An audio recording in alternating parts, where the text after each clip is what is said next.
روح نکالنے کے لیے جب آتے ہیں تو اسی طرح سے روح نکالتے رہتے ہیں، انگلیوں سے، پیروں کی، ہاتھوں کی انگلیوں سے، ناخنوں سے روح نکلتی آتی ہے، ایک ایک جوڑ سے روح نکلتی ہے، یہاں تک کہ ناک تک اس کو کھینچ کر کے لایا جاتا ہے۔ اور قرآن میں اللہ فرماتا ہے تم اگر دیکھو گے کہ روح کیسی نکالی جا رہی ہے، یضربون وجوہہم وادبارہم، فرشتے آتے ہیں پیٹھ پر، پیچھے مارتے ہیں، زور زور سے مارتے ہیں اور پیشانیوں پر مارتے ہیں اور یہ کہتے ہیں اے نکل جا روح۔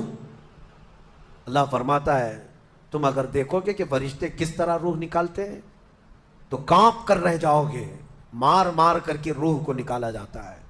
اور یہ چھوٹا سا وقت نہیں ہے، ادھر جھٹکا لگا ادھر موت ہو گئی، لمبا پروسیس ہے، اس سے جو گزرتا ہے وہی بتا سکتا ہے۔ بعض لوگوں کو ایسا لگتا ہے زہر کھا لیا ابھی موت ہو گئی، سوسائڈ کر لیا ابھی موت ہو گئی۔ موت اتنی آسانی سے نہیں آتی، لمبا پروسیس ہے۔ موت سے پہلے فرشتے آ جاتے ہیں، چاہے تم اچھے آدمی ہو، بیٹھے ہوئے ہو، تم کو بھی اگر موت آنی ہے تو تم پہلے فرشتوں کو دیکھنے لگ جاؤ گے، لیکن بتا نہیں سکتے کسی کو۔ موت سے تھوڑی دیر پہلے فرشتے قریب آ جاتے ہیں، پہلے جماعت فرشتوں کی آتی ہے، پھر ملک الموت آتے ہیں۔ ملک الموت ان فرشتوں کے بیچ آتے ہیں، جیسے ہی یہ مرنے والا آدمی ملک الموت کو دیکھ لیتا ہے پھر اس کے جسم میں کپ کپی طاری ہو جاتی ہے، اور ایسی کپ کپی طاری ہوتی ہے کہ کبھی پیشاب نکل جاتا ہے، کبھی پخانہ نکل جاتا ہے۔ اکثر دیکھنا مرنے والوں کی نجاست نکل جاتی ہے۔ ملک الموت کو وہ بہت قریب سے دیکھتا ہے، اور ان کی دو شکلیں ہیں، ایک بہت بھیانک شکل ہے، اس کو دیکھنا ہی عذاب ہے، اور ایک بہت خوبصورت شکل ہے، ان کو دیکھنا ہی رحمت ہے۔ وہ نیک بندوں کی روح نکالنے کے لیے جب جاتے ہیں تو خوبصورت شکل میں جاتے ہیں، اور جب گنہگاروں کی روح نکالنے جاتے ہیں تو بھیانک شکل میں جاتے ہیں، اور ان کو دیکھتے ہی مرنے والے کا جسم پیلا پڑ جاتا ہے، پیشانی اکھڑ جاتی، آنکھیں پھٹی رہ جاتی، اور پھر خرخرا آنے لگ جاتا ہے، یعنی خر خر کی آواز تیز ہو جاتی ہے۔ وہ بولنا چاہتا ہے اپنے پاس والوں کو لیکن بول نہیں سکتا، بند ہو جاتا ہے۔ یہ وہ وقت ہے جب اس کے توبہ کا دروازہ بھی بند ہو جاتا ہے۔ اب اگر فرشتوں کو دیکھ کر کوئی توبہ بھی کر لیا، ایمان لایا، تو اس کا ایمان قبول نہیں۔ اس وقت سے پہلے پہلے تک جو بھی ایمان لایا یا توبہ کیا اس کی توبہ قبول ہے، لیکن موت کا خرخرا آ گیا اور فرشتوں کو دیکھ لیا، اس کے بعد بہت سارے کافر بھی پکاریں گے کہ ہم ایمان لاتے ہیں اللہ پر، نہیں، اب ایمان قبول نہیں ہوگا۔ موت اتنی آسانی سے نہیں آتی، اس کا پروسیس ہے۔ فرشتے آتے ہیں، ملک الموت آتے ہیں، پھر اس کے بعد اس کو گھور کر دیکھتے ہیں، پھر اس کو چت لٹا دیا جاتا ہے، یا جس حالت میں بھی ہے وہ گر جاتا ہے، کھڑا ہے تو گرتا ہے، بیٹھا ہے تو گرتا ہے، موت آنے سے پہلے لڑک جاتا ہے۔ یہ ضروری بھی نہیں ہے کہ آج میں اپنے آپ کو سنبھال کر بیٹھا ہوں، اگر میری موت آنی ہے اسی کرسی سے گر جاؤں، اسی جگہ سے ہم گر جائیں گے۔ اور اس کے بعد ملک الموت روح کھینچنا شروع کرتے ہیں، پیروں کے ناخنوں سے لے کر، ہاتھوں کے ناخنوں سے لے کر، اس کے جسم کے ہر حصے سے لے کر ناک تک کھینچتے ہوئے لاتے ہیں، اور اس کے بعد جب پوری روح نکل جاتی ہے وہ لے کر کے چلتے رہتے ہیں، اور مردہ ان کو جاتے ہوئے دیکھتا رہتا ہے، آنکھیں سب سے لاسٹ میں کھلی رہتی، کسی بھی مرنے والے کی آنکھیں بند نہیں رہتی، کھلی رہتی، وہ دیکھتا رہتا ہے۔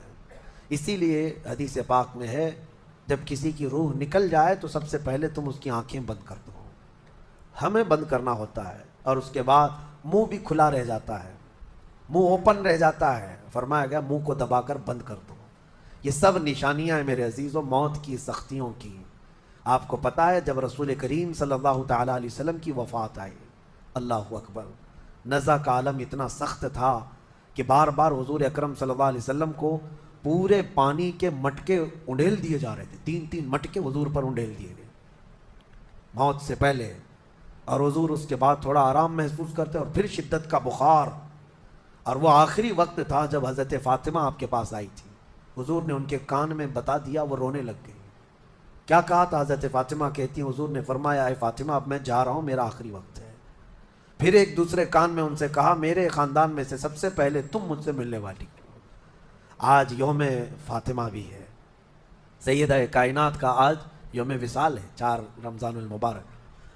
تو رسول کریم صلی اللہ تعالیٰ علیہ وسلم حضرت عائشہ صدیقہ کے سینے سے سر لگا کر لیٹے ہوئے تھے، حضرت عائشہ فرماتی ہیں سنو مجھے پتہ ہی نہیں تھا. حضور حضرت عائشہ سے زیادہ محبت کرتے تھے، اسی لیے آخر وقت میں حضرت عائشہ کے ہی حجرے میں رہنے لگے، باقی دوسری بیویوں کے یہاں نہیں جاتے. حضرت عائشہ کہتی ہیں میں حضور اکرم صلی اللہ تعالیٰ علیہ وسلم کو کبھی مسواک دے رہی، کبھی پانی کے چھڑکاؤ کر رہی. تھوڑی دیر کے بعد حضور اکرم صلی اللہ تعالیٰ علیہ وسلم لیٹے لیٹے اسی طرح رہ گئے. حضرت عائشہ کہتی ہے میرے سینے پر حضور کا سر تھا وہ اتنا بھاری ہو گیا مجھے لگتا تھا کہ میری پسلیاں ٹوٹ جائیں گی. یہ حضرت عائشہ کہتی ہیں مجھے ایسا لگتا تھا کہ میری پسلیاں ٹوٹ جائیں گی. ہوا کیا تھا؟ حضرت عائشہ فرماتی ہیں دروازے پر جبرائیل امین آئے، روح نکلنے سے پہلے کی بات ہے. حضرت عائشہ فرماتی ہیں حضور کے پاس جبرائیل آخری بار آئے، وہ غمگین حالت میں آئے یا جس حالت میں ہو. حضرت رسول کریم صلی اللہ علیہ وسلم سے عرض کرنے لگے یا رسول اللہ دروازے پر موت کا فرشتہ کھڑا ہے، آپ کی اجازت چاہتا ہے، اگر آپ اجازت دے دیں تو وہ آئے گا اور آپ کی روح پاک کو اللہ کے حضور لے جائے گا. اور یا رسول اللہ آج سے پہلے اس فرشتے نے کسی سے اجازت نہیں لی اور قیامت تک کسی کی روح نکالنے کے لیے وہ اجازت لے گا بھی نہیں. یہ صرف رسول پاک کی خصوصیت تھی. حضور نے فرمایا آنے دو. ملک الموت آئے اور جب حضور کی اجازت سے روح نکالی تو حضرت عائشہ کہتی ہیں اتنا بھاری ہو گیا تھا سر کہ مجھے لگتا تھا کہ میری پسلیاں ٹوٹ جائیں گی سینے کی. اور اس کے بعد حضرت عائشہ فرماتی ہیں میں نے حضور کے سر مبارک کو نیچے کی طرف کیا، مجھے پتہ بھی نہیں تھا کہ حضور کا انتقال ہوا. میں حضور اکرم صلی اللہ علیہ وسلم سے باتیں کرنے میں مصروف تھی، اسی میں حضرت ابوبکر صدیق حجرے میں آئے. پوچھا عائشہ کیا حال ہے حضور کا؟ حضور اکرم صلی اللہ علیہ وسلم کو دیکھا حضرت ابوبکر نے اور پیشانی مبارکہ پر ہاتھ رکھا تو وہ بہت ٹھنڈی تھی. ماتھے کو بوسہ دیا اور ایک آہ بھری اور ایک جملہ کہا تھا یا رسول اللہ ایک بار موت آنی تھی وہ آپ پر آ گئی، اب موت کی سختی اللہ دوبارہ کبھی آپ کو نہیں عطا کرے گا. موت کی سختی کیونکہ حضور کو انہوں نے دیکھا تھا، کئی دنوں سے تکلیف تھی، 13 دن تک حضور پاک صلی اللہ علیہ وسلم کو تکلیف تھی، 13 دن تک. حضرت ابوبکر کہتے ہیں یا رسول اللہ اب موت کی سختی دوبارہ کبھی نہیں آئے گی، جو اللہ کا وعدہ تھا وہ پورا ہو گیا. پورا کھل کر کے رو بھی نہیں پا رہے تھے ابوبکر صدیق اور اپنے اندر دبا بھی نہیں پا رہے تھے. موت کی سختی انہوں نے دیکھا اور اس کے بعد کہا اے عائشہ کیا دیکھ رہی ہو، اللہ کے رسول ہم سے رخصت ہو چکے. پھر انہوں نے آ کر مسجد میں اعلان کیا اے لوگو اللہ کے نبی کا انتقال ہو چکا.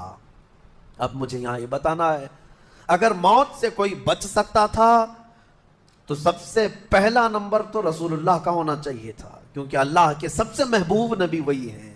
جب رسول پاک صلی اللہ تعالیٰ علیہ وسلم کو بھی موت آئی تو میاں ہمارا اور تمہارا شمار نہیں، چاہے 100 سال زندگی مل جائے لیکن مرنا ضروری ہے. بہرحال یہ باتیں بڑی طویل ہو جائیں گی.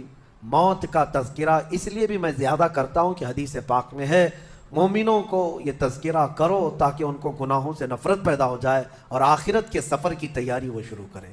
اللہ کریم ہم سب کو دنیاوی خرافات سے محفوظ فرمائے، دنیا کی لذتوں سے اور یہ فانی خرافات میں مبتلا ہو کر آخرت بھولنے سے اللہ ہماری حفاظت فرمائے. مولا کریم جب ہماری موت آنے کو ہو تو ہماری زبانوں پر کلمہ طیبہ جاری فرما دے.